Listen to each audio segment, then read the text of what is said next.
What will it take for ASU football to keep up with one of the toughest opponents they will see all season? What's new with Sun Devil men's golf as they compete in their first tournament of the year? And how does Andy Kryling feel about ASU volleyball in an exclusive interview here on CSL? All that and more here on Cronkite Sports Live.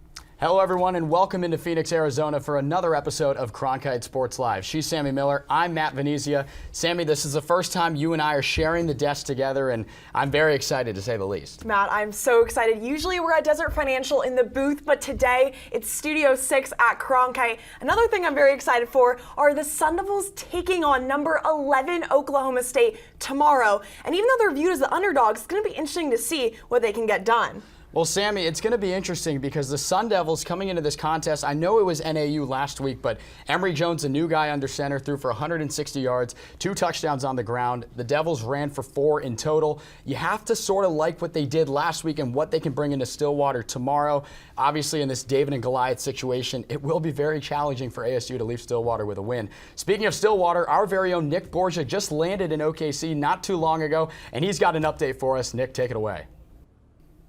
Thanks so much for that, Nick. Yeah, try and stay safe out there in the Wild Wild West with all those Cowboys roaming around there in Stillwater. Nick, we'll definitely be watching out for you on the sidelines. And Matt, for the 4th straight year, ASU's first road game of the season will take place at a ranked opponent. And under Herm Edwards, ASU is 3-1 in Power 5 non-conference games. Sammy, we see what happened in those matchups there on the screen, but it's important to note that the matchups against Michigan State, one of them in Tempe, the other one in East Lansing, different environments having a team be the home team. But in those bowl matchups with Florida State in the Sun Bowl and then Wisconsin a year ago at Allegiant Stadium, it's a neutral site. So this atmosphere in Stillwater is going to be a lot different, and it'll be interesting to see what the Devils do.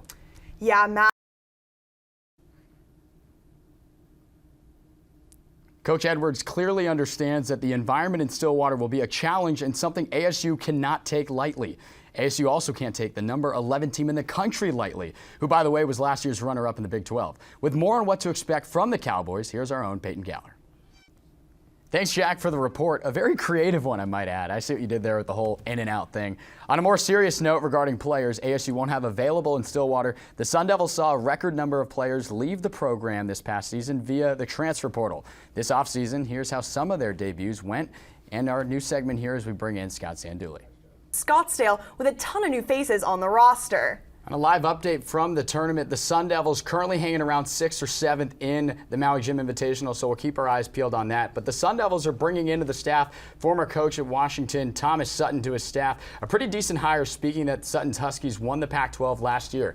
Freshman Luke Potter is coming in as well. He's expected to make an immediate impact after winning California Freshman Athlete of the Year. Sammy, the last golfer to win this same recognition was Tiger Woods.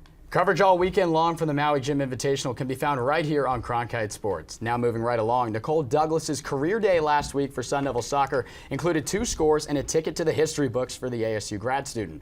You're now going to have to wait for some action because ASU soccer's 2 matches this week were canceled due to COVID developments within the team. Sitting at 2 wins and 2 ties on the young season, this is now the 3rd match ASU has had canceled. Coach Winkworth and his team suddenly only have 2 matches left before conference play begins in 2 weeks. And now we're going to go and take a look and see the upcoming schedule for the Sun Devils, as right now they're getting ready for Grambling State at home. They will see Toledo, and then conference season gets underway, as we talked about, against Colorado, before coming home for their home opener within the conference schedule against Cal. Olympic sports may be safe for now in the conference of the Pac-12, but the Pac-12 has not received good news in recent months. Well, the news of the college football playoff expanding to 12 teams as soon as 2024 may just be what the Conference of Champions and many others needed to hear. In the first 8 years of the CFP, the 4-team playoff has seemed to always consist of the same couple of teams year in and year out. That shouldn't come as a surprise. Teams like Alabama and Georgia are always sitting at the table for a reason. But seriously, only 13 FBS schools are able to say that they've made it to the coveted playoff held at the end of each season. It's also worth noting that only Oregon and Washington have represented the Pac-12. The Ducks reached the title game in 2015, falling to Ohio State. Since, well, only one Pac-12 team has appeared in the last 7 playoffs. In the grand scheme of things, conferences like the Pac-12 and Big 12, who are hanging on for dear life, caught in the orbit of the mega conference black holes that are the Big 10 and the SEC, now have an increased chance of survival. The new format guarantees the 6 highest-seeded conference champions a spot in the playoff. The top 4 teams get a bye, and 5 through 12 battle it out in seeded matchups. UCLA and USC may have spoken too soon in wanting to join the Big 10. They'll be considered the front-runners to win the Pac year in and year out after this thing goes through, while also seeing this NIL situation continue to develop right in front of our eyes. The thing now that we should put into question is, other than media rights deals and financial motivations, is there really any other true reason for schools to transfer to what seems to be the Power 2 conferences? Surely we'll find out the answer to these questions in the not-so-distant future, and that's the way it is. Well, that's all the time that we have for today, but the Sun Devils are playing all weekend long, so make sure to stay tuned for all of the action. For Matt Venezia, I'm Sammy Miller. Have a great weekend, everyone. We'll see you right back here next Friday.